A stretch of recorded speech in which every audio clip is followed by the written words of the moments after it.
Praise the lord.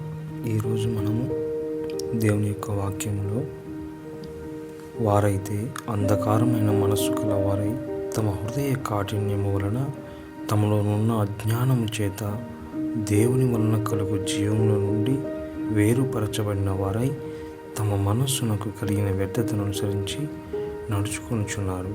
ఈ మాటలు ఎఫెసీ రాసిన పత్రిక 4వ అధ్యాయం 18వ వచనంలో చూడగలము.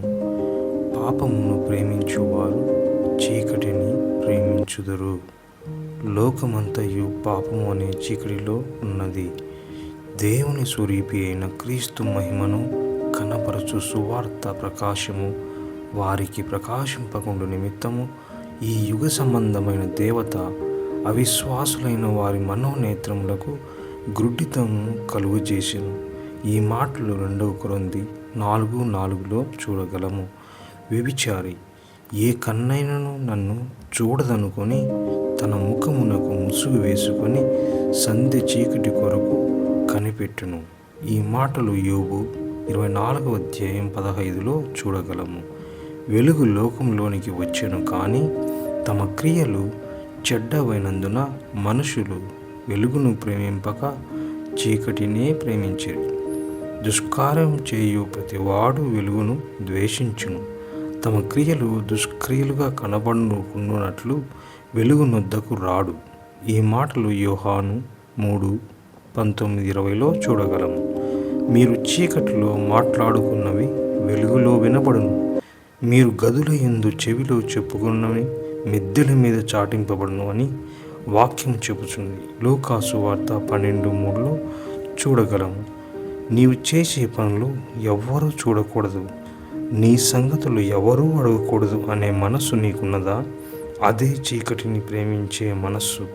నీ పాపములు చూచుకొనలేక నేను బాగుగానే ఉన్నాను, నా తప్పు ఏమీ లేదు, నేను సరిగానే ఉన్నాను అని అనుకొనుచున్నావా? అది చీకటి హృదయము. మా దోషములను నీవు నీ ఎదుట ఉంచుకుని ఉన్నావు.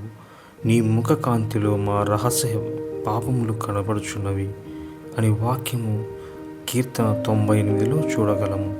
నీ అంధకార హృదయమును క్రీస్తు ముఖకాంతిలోనికి తీసుకుని రమ్ము.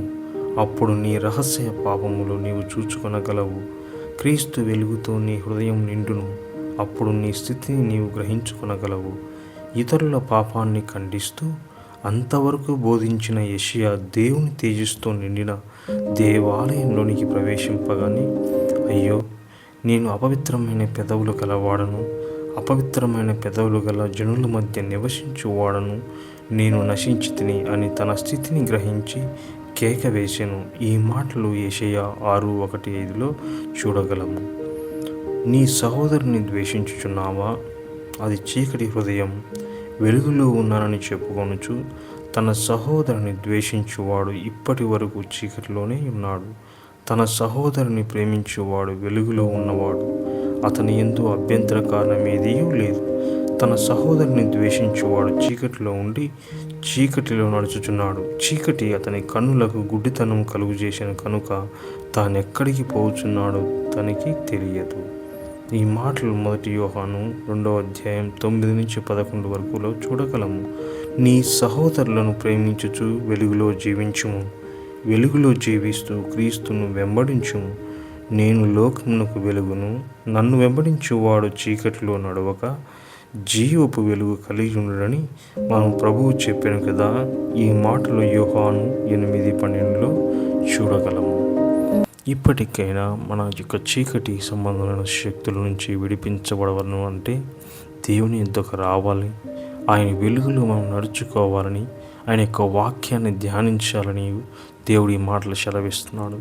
ఎప్పుడైతే మనము ఆయన మాట చొప్పున నడుచుకుంటామో, ఆయన చిత్తం చొప్పున జరిగిస్తామో, మనము చీకటి సంబంధములుగా ఉండము. వెలుగులోనికి వచ్చినప్పుడు ఈ లోకానికి వెలుగును ప్రసరింప చేయగలము. మన జీవితముల ద్వారా అనేకమైన కార్యక్రమాలు దేవుడు జరిగిస్తాడు. ఈ మాటలు దేవుడు దీవించి ఆశీర్వదించునుగాక. ఆమేన్.